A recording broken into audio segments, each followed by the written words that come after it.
শিরিন শারমিনকে গ্রেফতার করেই ফেঁসে গেল বিএনপি সরকার। ভয়ঙ্কর তথ্য ফাঁস করল আদালত। এদিকে কঠিন হুঁশিয়ারি দিল আওয়ামী লীগ। 2 বছর মধ্যে দেশের মধ্যে থাকা স্পিকার শিরিন শারমিন চৌধুরীকে হঠাৎ গ্রেপ্তারে দেখানো, এটি যেমন আওয়ামী লীগকে একটি মেসেজ, তদ্রূপভাবে পার্শ্ববর্তী দেশগুলোকে একটি মেসেজ, সেই সাথে বিএনপি অর্থাৎ সদ্য নবজাতক শিশু বা সরকার তাদেরও একটি দেউলিয়ত্বের প্রমাণ বহন করে। ডিবি পুলিশ তাকে গ্রেপ্তারি শুধু করেনি, 2 দিনের রিমান্ডও চেয়েছিল। তবে আদালত তার রিমান্ড বা জামিন পুরোটাই দেয়নি, পাঠিয়ে দিয়েছে কারাগারে।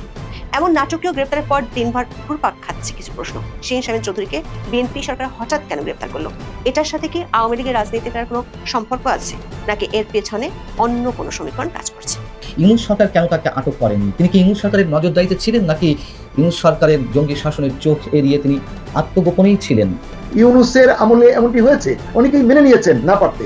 এখন কেন সেটি হবে? বিএনপির মতো একটি জনপ্রিয় দল এখন রাষ্ট্র ক্ষমতায়, তারা কেন এটিকে অ্যালাউ করছেন? এইরকম পুলিশ বেষ্টিত অবস্থায় নানান ধরনের হট্টগোলের শিকার তো তারাও হয়েছেন, তাদের অনেক শীর্ষ নেতারা হয়েছেন। নিষিদ্ধ হলেও জুলুম নির্যাতন সহ্য করে প্রকাশ্যে রাজনীতি করবে আওয়ামী লীগ। একটি বড় রাজনৈতিক দল নিষিদ্ধ হলে রাজনীতি একপাক্ষিক হয়ে যায়, বিরোধী মত দমন হয়, সহিংসতা বাড়ার ঝুঁকি থাকে। সবচেয়ে বড় ঝুঁকি হলো প্রতিশোধের রাজনীতি শুরু হয়।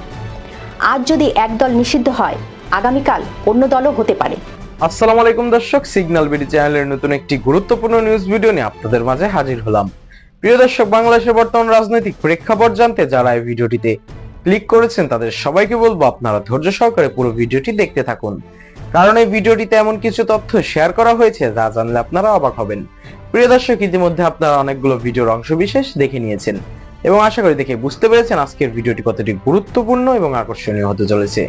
এখনো যারা আমাদের চ্যানেলটি সাবস্ক্রাইব করেননি তাদের সবাইকে বলবো আমাদের চ্যানেলটি সাবস্ক্রাইব করে পাশে থাকা বেল আইকনটি অন করে দিবেন। আর যারা ইতিমধ্যেই সাবস্ক্রাইব করেছেন তাদেরকে অসংখ্য ধন্যবাদ।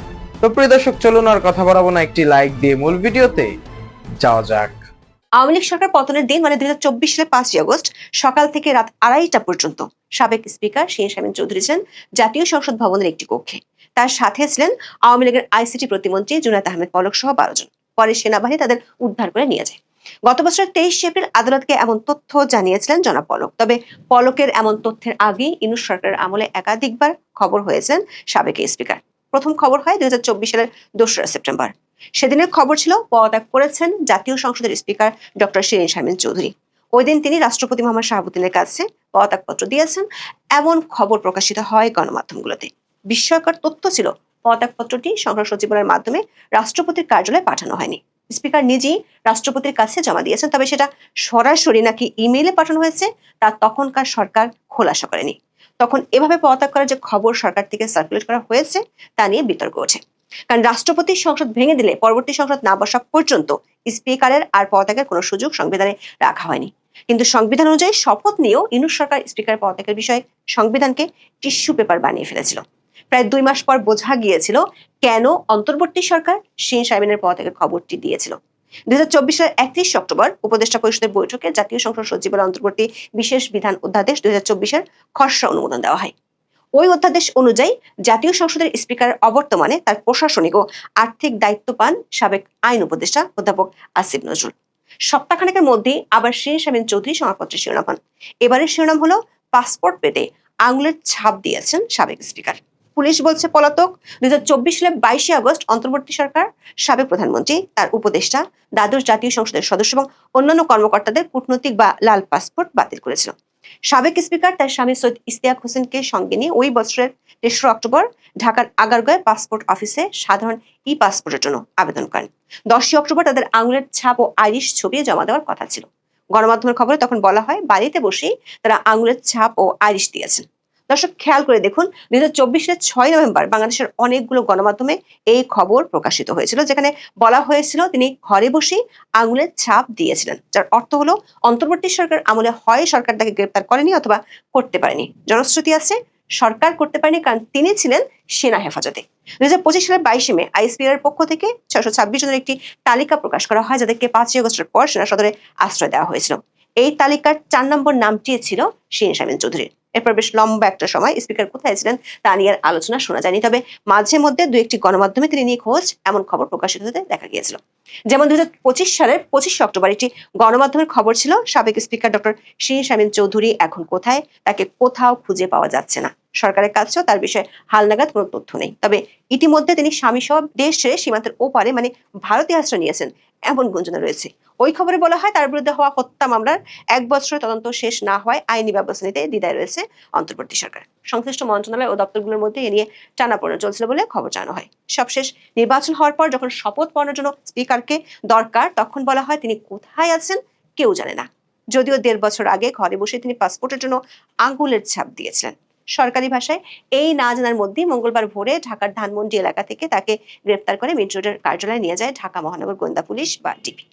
জুলাই আন্দোলনে লালবাগ থানায় আশরাফুল ওরফে ফাহিম নামে এক ব্যক্তিকে হত্যা চেষ্টা মামলায় গ্রেফতার দেখিয়ে আদালতের কাছে 2 দিনের রিমান্ড চায়। শুনানি শেষে আসামির রিমান্ড ও জামিন নামঞ্জুর করে কারাগারে পাঠানোর নির্দেশ দিয়েছেন আদালত। 60 বছর বয়সী সাবেক স্পিকারকে যেভাবে আদালতে হাজির করা হয়েছে তা ছিল দিনভর আলোচনার অংশ। আদালত থেকে সিঁড়ি দিয়ে নামানোর সময় হুড়োহুড়িতে পড়ে যান শিরীন শারমিন চৌধুরী। এ সময় ব্যথায় চিৎকার করে ওঠেন তিনি, তার সাথে কয়েকজন নারী পুলিশ সদস্য পড়ে যান। এসব প্রচন্ড ভিড়ে নাজেহাল হন শিরীন শারমিন চৌধুরী। তার চেয়ে বড় প্রশ্ন ওঠে, কেন প্রথমবার মতো রাষ্ট্রীয় প্রোটোকলের 3 নম্বর গুরুত্বপূর্ণ ব্যক্তিকে গ্রেফতারের জন্য বিএনপি সরকার আরবিট্রারি ডিটেনশন বা স্বেচ্ছাচারী আটকের ঘটনা ঘটালো। বাংলাদেশের রাষ্ট্রীয় প্রোটোকলে 1 নম্বর আছেন রাষ্ট্রপতি, 2য় স্থানে আছেন প্রধানমন্ত্রী এবং 3 নম্বরে আছেন জাতীয় সংসদের স্পিকার ও প্রধান বিচারপতি। সে অনুযায়ী সাবেক স্পিকার শিরীন শারমিন চৌধুরী ছিলেন 3 নম্বর গুরুত্বপূর্ণ ব্যক্তি। আদালতের পরোয়ানা বা অন্তত সুনির্দিষ্ট মামলা ছাড়া এ ধরনের ব্যক্তিকে এর আগে আটক বা গ্রেফতার করা হয়নি। কিন্তু শিরীন শারমিন চৌধুরীকে ধানমন্ডির একটি বাসা থেকে আটকের আগে পরোয়ানা তো দূরের কথা, কোনো মামলার কাগজও দেখায়নি ডিবি পুলিশ। গণমাধ্যমের খবর অনুযায়ী তাকে গ্রেফতার করা হয় ভোর 4:30টায়। সময়টা ভোর বলা হলেও বাস্তবে তা গভীর রাত, যখন যে কোনো মানুষ গভীর ঘুমে থাকেন। শিরীন শারমিনকে একজন দাগি আসামি যে তাকে এত রাতে গ্রেফতার করতে হবে। ডিবি পুলিশ দাবি করেছে বিভিন্ন জায়গায় আত্মগোপনে ছিলেন শিরীন শারমিন চৌধুরী। সর্বশেষ তিনি ধানমন্ডিতে এক আত্মীয়ের বাসায় ছিলেন, সেখান থেকে তাকে আটক করা হয়। অথচ শিরীন শারমিন চৌধুরী 2024 সালের 5ই আগস্ট কোথায় ছিলেন এবং এরপর কোথায় ছিলেন সে তথ্য এরই মধ্যে বলেছি। শিরীন শারমিনের বিরুদ্ধে জুলাই আন্দোলনের সময় সংঘটিত হত্যা মামলা সহ 6টি মামলার তথ্য পাওয়া গেছে। এর মধ্যে 3টি মামলা চূড়ান্ত প্রতিবেদন দাখিল করা হয়েছে, বাকি 3টি মামলা এখনো তদন্ত চলছে। তদন্ত হওয়ায় মামলার প্রয়োজনে পুলিশ অভিযুক্তকে গ্রেফতার করতে পারে, কিন্তু ডিবি সেটা না করে নতুন এক মামলায় গ্রেফতার দেখালো কেন তাকে? এটা কি স্বেচ্ছাচারের নমুনা নয়? প্রশ্ন উঠেছে যে শিরীন শারমিন 20 মাস ধরে কোনোভাবেই দৃশ্যমান হননি, কোনো বিতর্কে জড়াননি, তাকে কেন গ্রেফতার করা হলো? আবার গ্রেফতার পর রিমান্ড চাইলেও কেন রিমান্ড দেওয়া হয়নি? অনেকে মনে করছেন এর সাথে আওয়ামী লীগের পুনর্গঠন বা দলটির রাজনীতিতে ফেরার কোনো সম্পর্ক থাকতে পারে। বিশেষ করে ইউনূস সরকার আমলে যতবারই রিফাইন্ড আওয়ামী লীগের কথা শোনা গেছে ততবারই শিরীন শারমিনের নাম সামাজিক মাধ্যমের আলোচনায় শোনা যেত। নির্বাচনের পর নানা মহল থেকে আবার যখন আওয়ামী লীগের মাঠে ফেরা নিয়ে আলোচনা উঠে এসেছে, তখন শিরীন শারমিনের গ্রেফতারকে অনেকেই এর সাথে প্রাসঙ্গিক বলে মনে করছেন। কারণ অনেকেই মনে করেন শিরীন শারমিন চৌধুরী সজ্জন হিসেবে পরিচিত। 2009 সালে সংরক্ষিত নারী আসনের সদস্য হিসেবে জাতীয় সংসদে আসেন তিনি। মহিলা ও শিশু বিষয়ক প্রতিমন্ত্রীর দায়িত্ব থেকে 2013 সালের 30 এপ্রিল বাংলাদেশের প্রথম নারী স্পিকার নির্বাচিত হন তিনি। এরপর 2014 সালে আওয়ামী লীগ সভাপতি শেখ হাসিনা ছেড়ে দেওয়া রংপুর 6 আসন থেকে উপনির্বাচনে বিজয়ী হয়ে সংসদে আসেন শিরীন শারমিন চৌধুরী।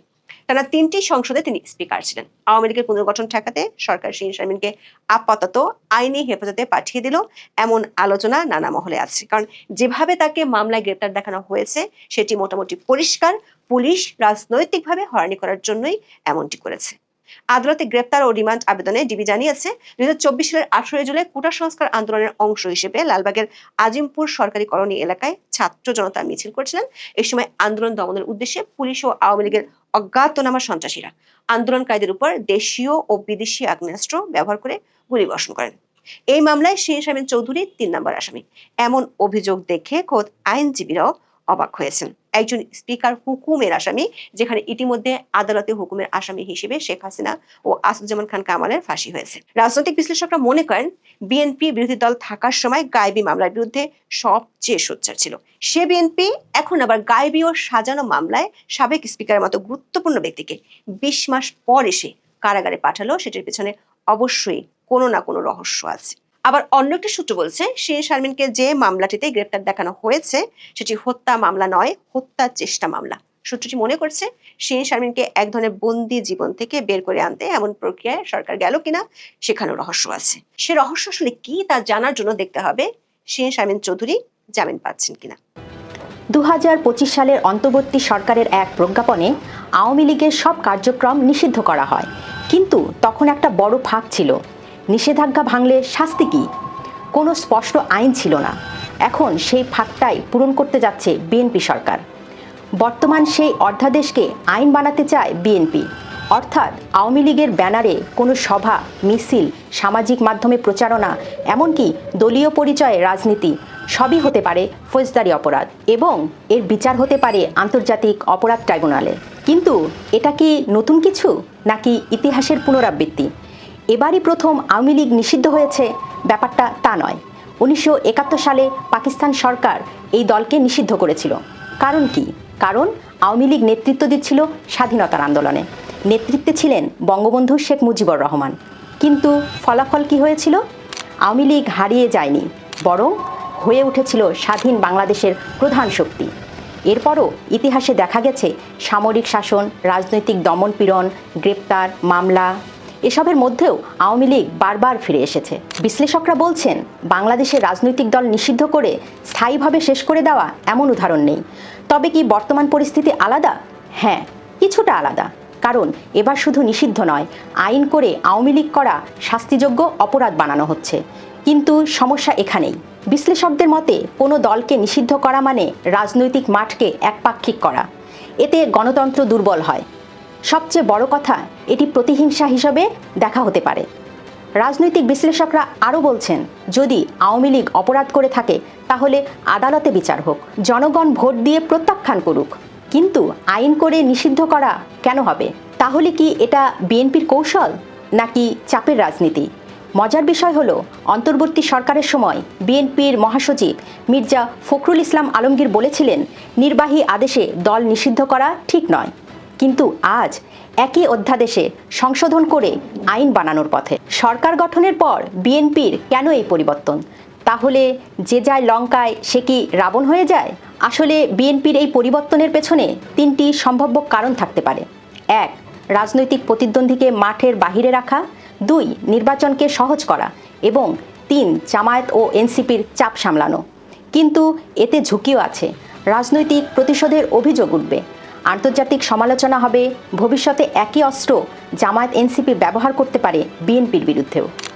নিষিদ্ধ এই খেলা নিয়ে আওয়ামী লীগ বলছে, এটি গণতন্ত্রের বিরুদ্ধে আঘাত, এটি রাজনৈতিক নিধন। দলটির মুখপাত্র মোহাম্মদ আলী আরাফাত বিবিসি বাংলাকে বলছেন, এর দায় বিএনপিকেই নিতে হবে। তাদের দাবি, জনগণের মধ্যে এখনও আওয়ামী লীগের শক্তিশালী সমর্থন আছে। এই নিষেধাজ্ঞা তাদের আরও নৈতিক অবস্থান দেবে। অর্থাৎ আওয়ামী লীগ নিজেদেরকে বঞ্চিত মানুষের রাজনৈতিক শক্তি হিসাবে তুলে ধরতে চায়। এখন সবচেয়ে গুরুত্বপূর্ণ প্রশ্ন, আওয়ামী লীগ কি আবার ফিরতে পারবে? যদি ফিরে, তাহলে কিভাবে ফিরবে? ইতিহাস ও বাস্তবতা মিলিয়ে কয়েকটি সম্ভাবনা আছে। প্রথমত, আইনি লড়াই। আদালতে চ্যালেঞ্জ করে নিষেধাজ্ঞা বাতিলের চেষ্টা করতে পারে আওয়ামী লীগ। দ্বিতীয়ত, আন্তর্জাতিক চাপ। মানবাধিকার ও গণতন্ত্র ইস্যুতে বিদেশি চাপ তৈরি হতে পারে। তৃতীয়ত, জনমত গঠন। তৃণমূলে আওয়ামী লীগের এখনও ব্যাপক সমর্থন আছে, তাই জনগণকে নিয়ে আন্দোলন গড়ে তুলতে পারে আওয়ামী লীগ। চতুর্থ, আন্ডারগ্রাউন্ড রাজনীতি। নিষিদ্ধ থাকলেও গোপনে সংগঠন চালাতে পারে আওয়ামী লীগ। তখন সরকারের পক্ষে তা মোকাবেলা করা কঠিন হবে। তবে আওয়ামী লীগ 5 আগস্টের পর আন্ডারগ্রাউন্ড রাজনীতি করেনি, তাই ধরেই নেওয়া যায় নিষিদ্ধ হলেও জুলুম নির্যাতন সহ্য করে প্রকাশ্যে রাজনীতি করবে আওয়ামী লীগ। একটি বড় রাজনৈতিক দল নিষিদ্ধ হলে রাজনীতি একপাক্ষিক হয়ে যায়, বিরোধী মত দমন হয়, সহিংসতা বাড়ার ঝুঁকি থাকে। সবচেয়ে বড় ঝুঁকি হলো প্রতিশোধের রাজনীতি শুরু হয়।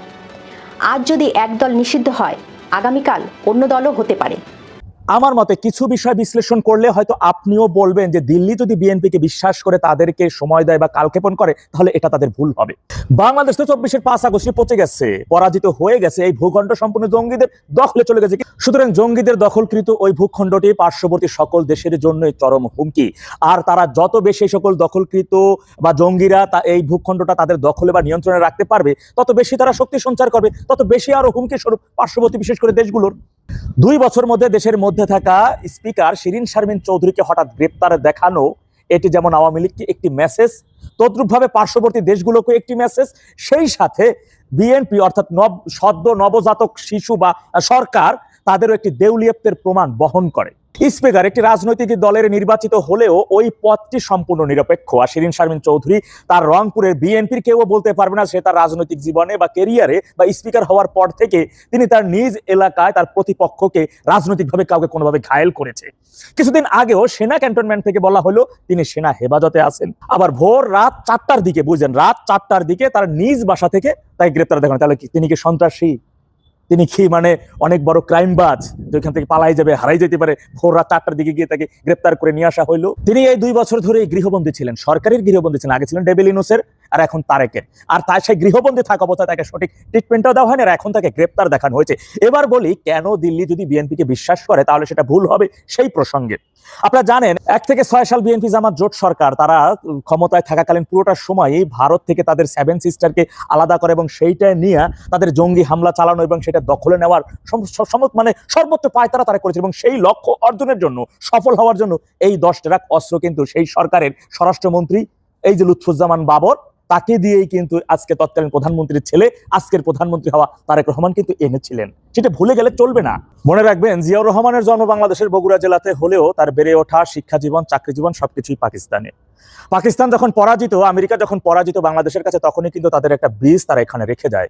হয়ে যে ঝড়ে বক মারে হুজুরের কেরামতি বারে, সেই বীজটাই ছিল জিয়াউর রহমান। জিয়াউর রহমানকে দিয়ে পরবর্তী সময় বঙ্গবন্ধুকে হত্যা করা এবং তাকে প্রেসিডেন্ট পর্যন্ত বানানো। বেগম খালেদা জিয়ার জন্ম ভারতের জলপাইগুড়ি হলেও তার মন প্রাণ সবকিছু জুড়ে ছিল পাকিস্তান প্রেম তথা জেনারেল জাঞ্জুয়া। একটু বুঝলেন, 1 থেকে 6 তিনি তখন প্রধানমন্ত্রীর ছেলে। প্রধানমন্ত্রী মা খালেদা জিয়া এবং বিএনপি জামাত জোট সরকার তথা তারা ভারতের 7 সিস্টারকে দখল করার উদ্দেশ্যে পাকিস্তান এবং যুক্তরাষ্ট্র থেকে 10 ট্রাক অস্ত্র পর্যন্ত এনেছিল। আজকে সে তারেক রহমান ভারতেরই বিশেষ আশীর্বাদ পুষ্ট হয়ে বা তাদের সহযোগিতায় দেশে প্রবেশ করা এবং তিনি নিরঙ্কুশভাবে, বুঝলেন, খাতা কলমে কিন্তু তারা এই বিএনপি কিন্তু নিরঙ্কুশভাবে সংখ্যাগরিষ্ঠতা অর্জন করে তারা সরকার গঠন করেছে। কেন ভারতের কথা শুনবে? কেন দিল্লির কথা তারা শুনবে? সুতরাং এখন সেই জায়গা থেকে তারা সেই 1 থেকে 6 সাল যেটা তারা কায়েম করতে পারে নাই, সেই কায়েমের পথে যদি হাঁটে বা শুরু করে, এতে অবাক হওয়ার মতো কিছুই না। তারা সময় যত বেশি পাবে ততই অপকর্ম করার সুযোগ এবং শক্তি ততই সঞ্চার করবে। শুধু মাথায় রাখবেন, 1 থেকে 6 সাল বিএনপি জামাত জোট সরকার ক্ষমতা ছিল, কিন্তু সংসদে বিরোধী দল আওয়ামী লীগ ছিল।